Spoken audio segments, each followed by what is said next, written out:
Alright, y'all, Severin Arteries back with the housing guide this time. We're going to go over our decorations. Our first decoration is Glarthir. He's a murderous wood elf who went crazy. He guards the door. Alright, so we're going to go over what are good items for housing and what are not, and how housing kind of works as far as placing objects goes. So one good thing you can put on bookshelves and such is armor sets. So I put the Imperial Dragon armor set on this bookshelf. Nice and easy to place. Looks cool. Another good thing to put on shelves is books. And this is my Mythic Dawn set right here. Books are very difficult to place and it takes some time. You use grab to do that. Yeah, I would save after every single book. Alright, here's my other shelf. So body parts are good for decorations. We've got some skulls here, some pygmy skulls. The pelvis of Pelagius, because you can't get rid of this arm that's part of the bookshelf in this house. And then I got some more books, the Manual of Zedelian. That's a really unique looking book. And then an item I really like for decoration is these helms. This is the helm you get for doing the Fighters Guild quest, the Helm of Orin Bearclaw. And then in the middle we have the Bloodworm helm, which comes from the Mages Guild quest line. Alright, so that's some good decorating items. Let's go on further into the house.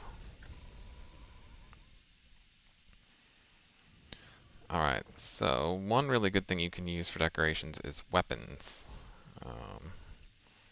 So for example, here I have the thorn blade and the thorn staff and the thorn shield. So I have like a theme here.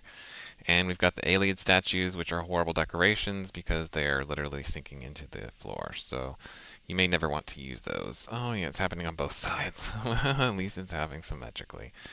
And then you can also do like Shivering Isles, for example. This is my order section of Shivering Isles. So we've got a Heart of Order, we've got our Crystal Staff, and our Immaculate Order Sword.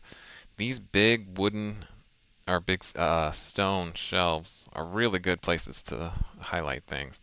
Alright, as far as clothes go, I would just put it on the dresser. You can put your favorite one. I could probably put some more clothes over here, actually. I could put, like, the robe of Manny Marco or something, or necromancer robes. That might be cool. So I might actually do that. And then these, you may not think these would be good decorations, but they are. They're the Amber and Madness Grieve matrices. So those look cool. You could stack them on top of other boxes to look like more boxes. I just have them stacked in the corner. Another good clutter item is the reward painting. You get this from a quest, I think in Coral Castle, and that's a unique decoration. So I've set it up over there in the corner. Now for this, you have to have stable ground, unfortunately. I found that out the hard way. Alright, let's move on to alchemy. Alchemy ingredients, the game designers actually used alchemy ingredients to decorate a lot. So here I've got a little place with some Feldew, and I've got the rare mixing bowl, which is an oddity, and some Daedra hearts. These decanters look cool. You can only add them with console because they're not in the base game, but because there's not a lot of good clutter items, I went ahead and added them to my game. Alright, another good thing is Aeliad artifacts. So here I've got the rival crowns facing each other.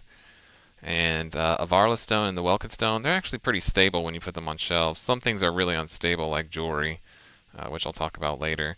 Alright, and then I got more books on the bookshelf. You can also put like big books like this on actual desks, and that looks cool. Alright, so let's move on to the actual storage room. Now this was done all by the game, so I just leave that alone. I don't want to mess with it. If the areas are decorated, you may want to leave them that way. If not, you can do it, I just want to decorate as little as possible because this took hours, literally, to get all these objects placed. Housing in Oblivion is not easy.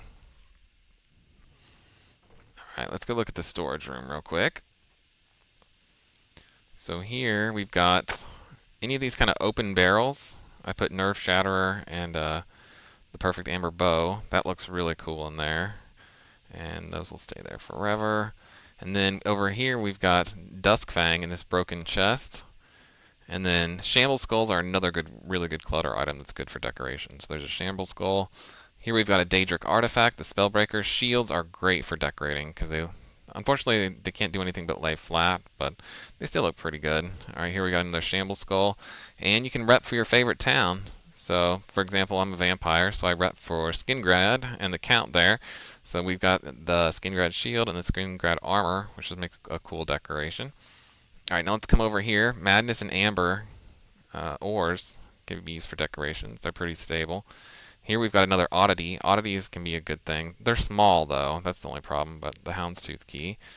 And then jewelry is awful. It ends up flying around and moving. But here I've got some amulets laid out near the jewelry box. The Madstone was moving on its own. And when putting jewelry on shelves, it tends to also fly off or end up somewhere else. So I don't recommend jewelry as a good decoration, but if you do, maybe start with a couple pieces and see if they stay where you put them at.